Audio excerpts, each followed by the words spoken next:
100 میں سے 110% جو ہے یہ عمل کام کر جائے گا آپ کا. 100 میں سے 110% آپ کا عمل جو ہے یہ کام کر دے گا. السلام علیکم، میرا نام ہے مہتاب احمد اور آپ دیکھ رہے ہیں جنان چینل. دوستو، بعض اوقات انسان دوسرے انسانوں سے اتنا زیادہ تنگ آ جاتا ہے کہ انسان کے صبر کا پیمانہ جو ہے وہ لبریز ہو جاتا ہے. اور آج آپ کے لیے انتہائی مجرب عمل لے کر آیا ہوں جس کے ساتھ آپ اپنے دشمنوں سے نجات پا سکتے ہیں، جس کے ساتھ آپ اپنے رزق میں برکت جو ہے وہ غیبی طریقے سے دیکھ سکتے ہیں. الغرض ہر چیز کے لیے یہ فائدہ مند چیز ہے جو آپ کے سامنے بیان کرنے لگا ہوں. اب یہ عمل جو ہے حضرت سیدی حمزہ شاہ رحمہ اللہ تعالیٰ نے اپنی کتاب کاشف الاسرار میں اس عمل کو درج فرمایا ہے. آپ فرماتے ہیں کہ انسان کی زندگی کے اندر طرح طرح کی مشکلات جو ہیں وہ پیش آتی ہیں. ان تمام مشکلات سے نمٹنے کے لیے آیت الکرسی کا ایک ایسا عمل ہے کہ جس کے عمل کرنے کے ساتھ آپ کی زندگی جو ہے وہ سکون دہ ہو سکتی ہے. یعنی آپ کی زندگی کے اندر جو ہے جو دشمنوں کی وجہ سے، حاسدوں کی وجہ سے پریشانیاں ہیں، وہ تمام پریشانیاں جو ہے اللہ تعالیٰ دور فرما دے گا. اب عمل جو ہے وہ انتہائی توجہ کے ساتھ سماعت فرمائیے گا، کیونکہ انتہائی اس عمل کے لیے انسان کا یکسوئی کے ساتھ حاضر ہونا بہت ضروری ہے اور اس کو سمجھنا انتہائی ضروری ہے. یہ عمل اور اس عمل کو سمجھنے کے لیے انسان کا حاضر دماغ ہونا بہت ضروری ہے. حضرت سیدی حمزہ شاہ رحمہ اللہ تعالیٰ آپ فرماتے ہیں کہ کسی ایک نماز کے بعد انسان نے کیا کرنا ہے؟ کھلے آسمان کے نیچے بیٹھ جانا ہے. بیٹھنے کے بعد آیت الکرسی آپ نے یہ انسان کے جو دونوں ہاتھ ہیں ان کو اپنے سامنے رکھنا ہے، یعنی اس طرح سامنے رکھنا ہے. یہاں سے آیت الکرسی پڑھنی شروع کرنی ہے. اللہ لا الہ الا هو الحی القیوم. یہاں سے جب ایک مرتبہ آپ نے آیت الکرسی پڑھ لی ہے تو یہ انسان کے سیدھے ہاتھ کی جو انگلی ہے، یاد رکھیے کہ یہاں سے شروع کرنا ہے سیدھے ہاتھ سے، اور سیدھے ہاتھ کی جو سب سے آخر والی انگلی ہے یہاں سے آپ نے عمل کو شروع کرنا ہے. آپ نے جس وقت آیت الکرسی پڑھنی ہے، ایک مرتبہ آپ نے آیت الکرسی پڑھی اور اپنی اس انگلی کو آپ نے بند کر لینا ہے. اس کے بعد دوسری مرتبہ آیت الکرسی پڑھنی ہے، اس انگلی کو بھی آپ نے بند کر لینا ہے.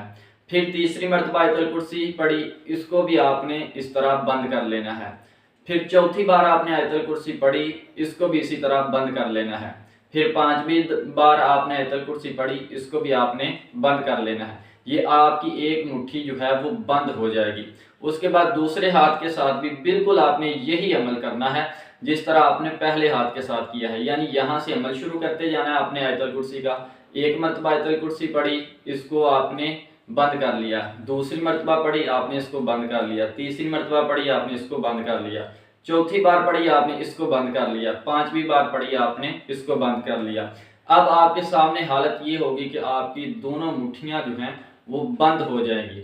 اس کے بعد آپ نے 3 مرتبہ سورہ علم نشرح، یعنی جسے سورہ انشراح بھی کہتے ہیں، علم نشرح آپ نے 3 بار پڑھنی ہے. 3 بار آپ نے آیت الکرسی 3 بار آپ نے سورہ اخلاص پڑھنی ہے، اور اس کے بعد درود شریف پڑھ کے آسمان کی طرف آپ نے پھونک مار دینی ہے، یعنی دم کر دینا ہے. پھر اس کے بعد چونکہ یہ عمل انتہائی مجرب عمل ہے اور یکسوئی کے ساتھ سننے والا عمل ہے، پھر اس کے بعد آپ نے کیا کرنا ہے؟ پھر آپ نے الحمد شریف شروع کرنی ہے.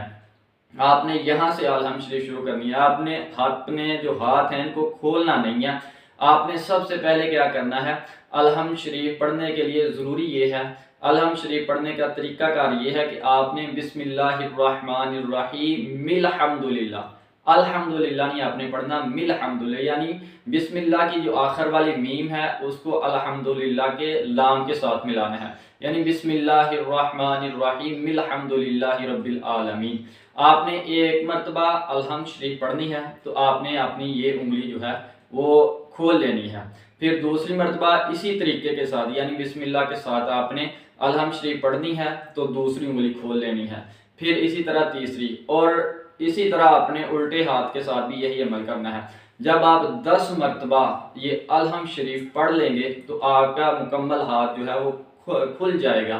اور اس پورے عمل کے درمیان آپ کے ذہن میں آپ جس مقصد کے لیے پڑھ رہے ہیں وہ مقصد آپ نے اپنے مقصد کو صرف ذہن میں رکھنا ہے. جس وقت آپ کا مقصد آپ کے ذہن میں ہوگا تو آپ کے ہاتھ جو ہیں یہ کھل جائیں گے مکمل طور پر۔ اگر آپ کسی دشمن کی مغلوبی کے لیے یہ عمل کر رہے ہیں تو آپ کا دشمن جو ہے بشرطے کہ صرف اس میں ایک نیت کا ہونا ضروری ہے کہ آپ کی نیت جو ہے وہ صاف ہونی چاہیے، آپ کی نیت جو ہے وہ غلط نہیں ہونی چاہیے، یعنی کسی کو بلا وجہ نقصان نہ پہنچانا پڑے۔ تو عمل ویسے بھی ہو جائے گا، کسی کے بارے میں آپ کریں گے تو اس کے ساتھ وہ معاملہ جو ہے وہ ہو جائے گا، لیکن ضروری یہ ہے کہ آپ حق پر ہوں۔ تو اس کے ساتھ جب آپ یہ عمل کریں گے تو وہ چیز جو آپ نے اپنے تصور میں رکھنی ہے، ذہن میں رکھنی ہے، شروع سے لے کر آخر تک اس مکمل عمل میں جب آپ یہ چیز اپنے ذہن کے اندر تصور کر لیں گے، اس کے بعد جب اب اس کا فائدہ یہ ہوگا کہ 100 میں سے 110% جو ہے یہ عمل کام کر جائے گا آپ کا، 100 میں سے 110% آپ کا عمل جو ہے یہ کام کر دے گا، اور یہ انتہائی مجرب عمل ہے، ذاتی اپنے تجربے میں ہے۔ تو اس کے ساتھ ساتھ آپ وسعت رزق کے لیے آپ نے یہ عمل کیا ہے، اللہ تعالیٰ حاطف غیب سے آپ کی مدد فرمائے گا۔ کوئی بھی مقصد ہے آپ کا، کسی مقصد کے لیے بھی اس عمل کو کر سکتے ہیں، تو آپ کا مقصد جو ہے وہ فوراً پورا ہو جائے گا، آپ دیکھیں گے کہ آپ کے وارے جو ہیں وہ نیارے ہو جائیں گے۔ تو چونکہ اللہ تعالیٰ کے ناموں کے اندر کلام پاک میں بڑی طاقت اور وسعت ہے، اس لیے ان چیزوں کا وظیفہ جو ہے انسان کو رکھنا چاہیے، اور یہ بڑا ہی باریک عمل ہے جو آپ کے سامنے بیان کیا گیا ہے۔